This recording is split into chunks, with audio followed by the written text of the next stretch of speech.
ليبلوكم أيكم أحسن عملا وهو العزيز الغفور الذي خلق سبع سماوات طباقا ما ترى في خلق الرحمن من تفاوت فارجع البصر هل ترى من فطور ثم ارجع البصر مرتين ينقلب إليك البصر خاشعا وهو حسير ولقد زينا السماء الدنيا بمصابيح وجعلناها رجوما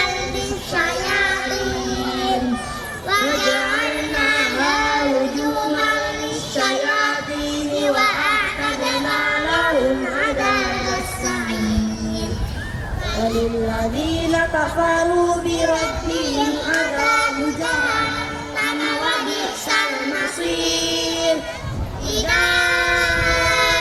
ألقوا فيها سمعوا لها شهيقا وهي تفور تكاد تميز من الغيظ كلما ألقي فيها فوج سألهم خزنتها ألم يأتكم نذير قالوا بلى قد جاءنا نذير فكذبنا وقلنا ما نزل الله من شيء إن أنتم إلا في ضلال كبير وقالوا لو كنا نسمع أو نعقل ما كنا في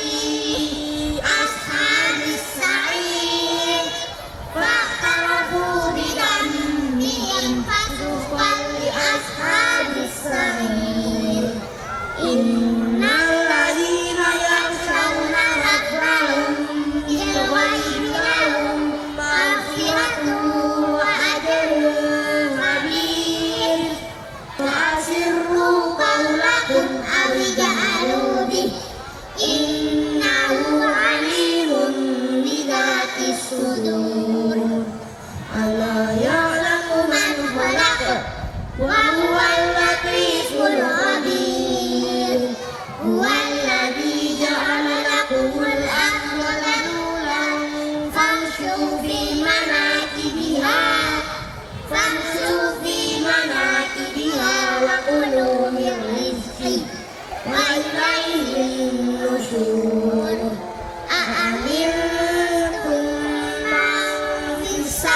السماء أن يخسف بكم الأرض فإذا هي تمور أم أمنتم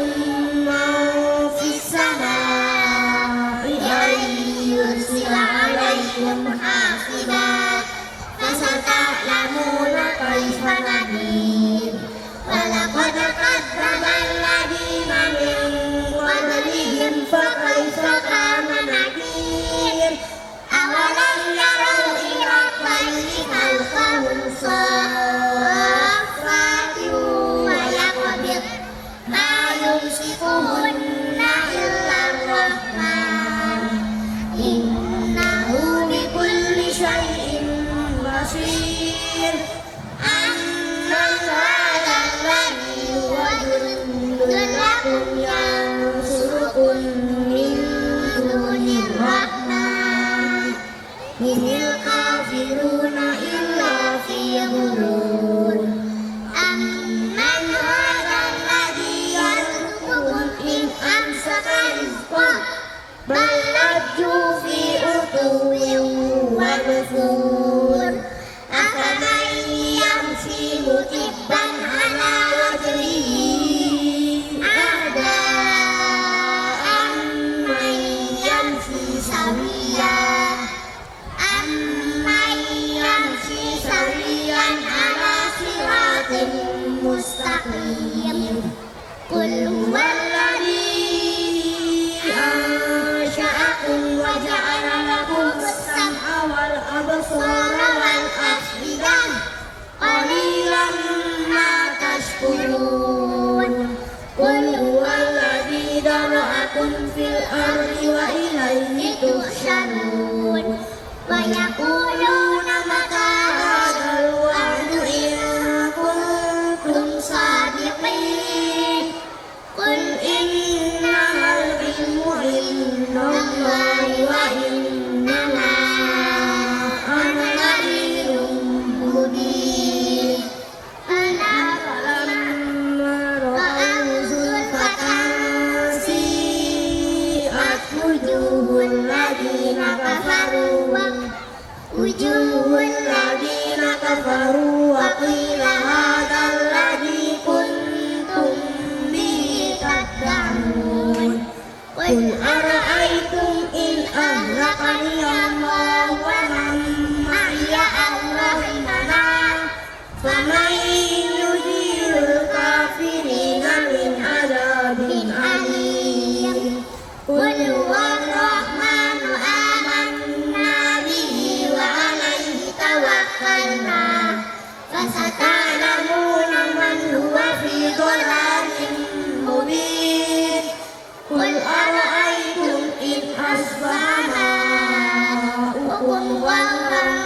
فمن يأتيكم بماء معين صدق